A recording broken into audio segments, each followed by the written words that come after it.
pushing you like this. Someone pushes your shoulder, send it forward, right? So from that rotation, from this position, elbow, you're here. And then let yourself decompress at the end. See your shape change from that state of compression, and then let it fall away. You shouldn't feel anything holding any energy. The only thing you're holding is enough energy to keep your arm up. That's the only thing you want to keep kind of firing at the end, right? So now take your time and listen to it, the sound, right? Yes, that was square shot in that nose. You're gonna feel that. Take your time.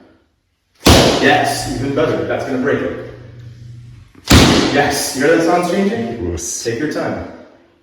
Yes, beautiful. Yes.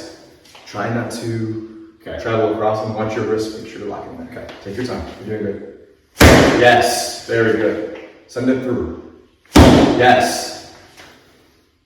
Yes. Good. Couple more. Good. Good. Good. How'd that feel? Okay. Good power, man. Very good. All right, same system, right? So I'm giving your wrist a break. Stretch your wrist out. Make sure you feel it. Everything sounds good. And we're gonna do one round on the other hand. Okay. Now the fun part is, what you think is your dominant hand, you might surprise yourself with your less dominant hand because it has less brains. And I always talk about this.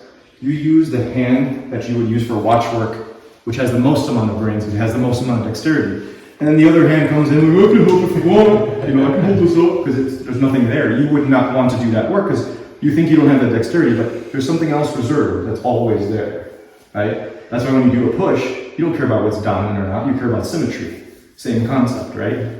When you're throwing a center lane punch, you have to give this other hand something to do. So when you're chambering back, I want you to imagine that you're trying to shatter a glass behind you while you're punching forward. Okay. So what does that do? It gives the movement balance.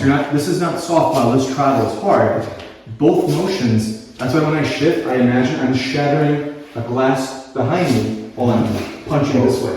So what that does, it gives you that pull-push motion. And imagine there's a handlebar, and as you're pushing with one side of the handlebar, you're pulling with the other. So that creates a balance in the movement. You want to create that chamber, but that whip needs to have balance, right? That circle can't move in an oval shape. It's got to move in a circular shape. While there's a push, there's a pull, right? So you have to create that balance. So right now with this, even though we're coming here, you coming to guard is the pull energy. You going for the punch is the push energy. So even from this position, bring it back like you're hitting.